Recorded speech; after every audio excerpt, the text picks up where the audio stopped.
తూర్పుగోదావరి జిల్లా రంగంపేట గ్రామంలో electrical assistant engineer కి దరఖాస్తు మెట్ట ప్రాంతంలో రైతులకు వ్యవసాయ మోటార్లకు 9 గంటలు విద్యుత్ అందించాలని డిమాండ్ చేస్తూ రంగంపేట ఎలక్ట్రికల్ అసిస్టెంట్ ఇంజనీర్ ద్వారా ఏపీఐపీ డీసీఎల్ సూపరింటెండెంట్ ఇంజనీర్ ని కోరుతూ వినతి పత్రం అందజేసిన తెలుగుదేశం పార్టీ రాష్ట్ర ఉపాధ్యక్షులు నల్లమిల్లి రామకృష్ణారెడ్డి రంగంపేట మండల నాయకులు. నమస్కారం.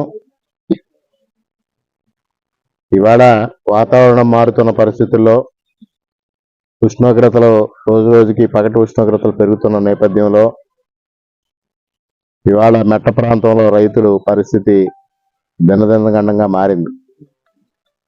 పంట చేతికొచ్చే సమయంలో ఈ ఒక పక్క చాగలనాడు నీరు అందని పరిస్థితి, మరో పక్క బోర్లతో భూగర్భ జలాలు తోడుకోవాలంటే కరెంటు లేని పరిస్థితి. రైతు ఏమి చెయ్యాలో తెలియని అయోమయ స్థితిలో ఇవాళ తీవ్ర ఆవేదన చెందుతున్న పరిస్థితిని చూస్తా ఉన్నాం. 9 గంటల పాటు నిరంతరంగా విద్యుత్ ఇస్తే కొంతవరకు పంటను కాపాడుకోవచ్చనే ఆలోచనతో పంటలు వేస్తే ఇవాళ చివరి దశకు వచ్చి పంట చేతికి 15-20 రోజుల్లో పంట చేతికి వస్తుందన్న పరిస్థితుల్లో ఇవాళ నీరు అందని పరిస్థితిని ఎదుర్కొంటా ఉన్నారు. ముఖ్యంగా రంగంపేట మండలంలో మరి ఇప్పుడు అందరూ రైతులతో కలిసి ఇక్కడ సబ్స్టేషన్కి వచ్చి ఈపీడీసీఎల్ అధికారులను కలిస్తే వారు సమాధానం చెప్పలేని పరిస్థితి.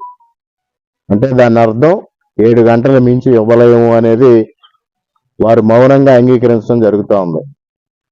మరి 7 గంటలు కూడా ఇవాళ డిమాండ్ పెరుగుతుంది. వేసవికాలం సమీపిస్తున్న తరుణంలో ఒక పక్క డిమాండ్ పెరగటం, ఒక పక్క రైతులకు అవసరం పెరగటం, ఈ రెండింటి నేపథ్యంలో విద్యుత్ సక్రమంగా సరఫరా చేయలేని పరిస్థితి ఏర్పడితే రైతుల పరిస్థితి ఏంటి, రైతుల భవిష్యత్తు ఏంటి అగమ్యగోచరంగా తయారైంది.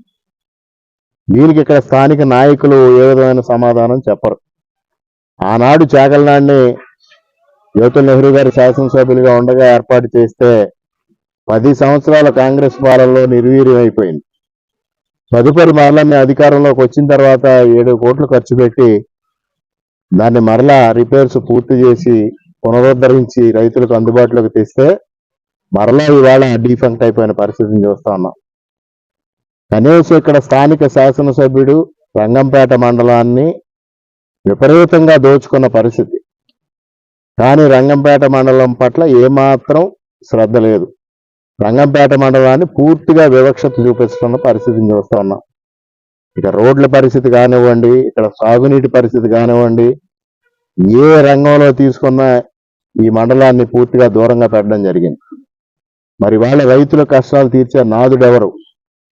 ఇవాళ ఉచితంగా విద్యుత్ ఇస్తానన్నాడు, రైతులను ఆదుకుంటా అన్నాడు, రకరకాల హామీలు ఇచ్చి దొంగ హామీలు ఇచ్చి ఇవాళ జగన్మోహన్ రెడ్డి అధికారంలోకి వచ్చి ఇంకొక 2 నెలలు 5 సంవత్సరాలు పూర్తవుతా ఉంది.